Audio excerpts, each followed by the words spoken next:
Hello everyone, welcome back to my YouTube channel. आज हम बनाने जा रहे हैं एक बहुत ही टेस्टी और creamy recipe, chicken kebab with creamy sauce. ये रेसिपी इतनी सॉफ्ट, जूसी और फ्लेवरफुल है कि बच्चे और बड़े सब ही इसे बहुत शौक से खाएंगे। तो चलिए शुरू करते हैं।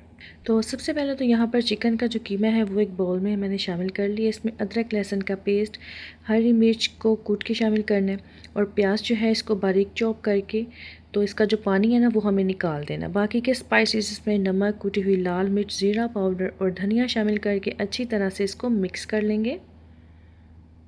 अब हाथों को हल्का सा ऑयल लगाकर छोटे छोटे कबाब बना लेंगे। हाथों को ऑयल लगाना जो है ना वो ज़रूरी है, ताकि जो चिकन का बैटर है ना वो हमारे हाथों में चिपके नहीं और कबाब जो है वो बिल्कुल परफेक्ट बन सके। तो यहाँ पर सारे कबाब बनके बिल्कुल तैयार हैं।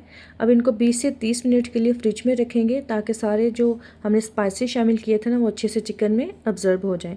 अब यहाँ पर सॉस बना लेते हैं। तो हाफ़ कप इसमें क्रीम शामिल करेंगे, दूध शामिल करेंगे हाफ़ कप, नमक जाएगा हस्बे ज़रूरत, कुटी हुई लाल मिर्च शामिल करेंगे और थोड़ी सी इसमें काली मिर्च शामिल करके इसको अच्छे से मिक्स कर लेंगे। अब यहाँ पर एक पैन में थोड़ा सा मैंने कुकिंग ऑयल शामिल किया है और लहसुन का पेस्ट शामिल किया, ठीक है। अदरक का पेस्ट नहीं, जस्ट लहसुन का पेस्ट शामिल करके इसको 1 से 2 मिनट के लिए सोटे कर लेंगे। उसके बाद जो हमने सॉस बना के रखी थी ना उसको शामिल करके इसको थिक होने तक पकाएंगे। तो यहाँ पर सॉस भी हमारी बनके बिल्कुल तैयार है।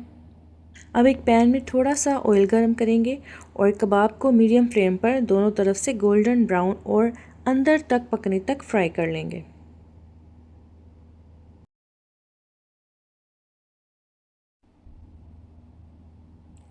और जब कबाब हमारे तैयार हो जाएंगे तो हम उसी गरम गरम पैन में सॉस जो हमने बना के पहले रखी थी ना उसको इसके ऊपर इस तरीके से पोर कर देंगे। थोड़ा सा ऊपर हम हरा धनिया भी शामिल कर देंगे।